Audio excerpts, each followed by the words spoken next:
ජාතියේ ටෙලි සම්මාන රාත්‍රිය රයිගම් ටෙලිස් 2024 ඊයේ දිනේදී පැවැත්වුණා.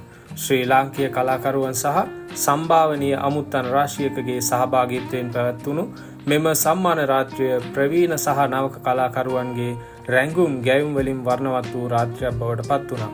ප්‍රේක්ෂක ඔබගේ වටිනා මනාපයෙන් සහ විනිසුරු මඩුල්ලේ විශිෂ්ට විනිශ්චය තුළින් ශ්‍රී ලාංකීය විශිෂ්ට කලාකරුවන් අතරින් අති විශිෂ්ට කලාකරුවන් පහත කාණ්ඩ යටතේ සම්මානයට පාත්‍ර වුණා.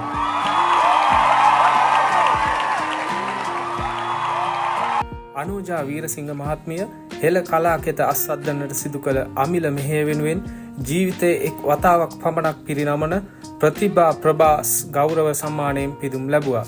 ස්වාධීන රූපවාහිනියේ විකාශය වූ බැක්සයිඩ් ටෙලි නාට්‍යයේ ප්‍රධාන චරිතයට පනපෙවූ ප්‍රියන්ත සිරිකුමාර වසරේ හොඳම ටෙලි නාට්‍ය නළුවා ලෙසත්, වියලි ටෙලි නාට්‍යයේ ප්‍රධාන චරිතයට පනපෙවූ තරින්දී ප්‍රනාන්දු වසරේ හොඳම ටෙලි නාට්‍ය නිළිය ලෙසත් සම්මානයෙන් පිදුම් ලැබුවා. එසේම වසරේ ජනප්‍රියම නළුවා ලෙස උද්දික ප්‍රේමරත්නත්, වසරේ ජනප්‍රියම ටෙලි නාට්‍ය නිළිය ලෙස දිනක්ෂී ප්‍රියසාත් සම්මානයෙන් පිදුම් ලැබුවා. එසේම වසරේ වඩා ජනගත නළුවා ලෙසින් පාටකුරුල්ලෝ ටෙලි නාට්‍යයේ ප්‍රධාන චරිතයට පනපවන සජිත ඇන්තනී සම්මානයෙන් පිදුම් ලැබූ අතර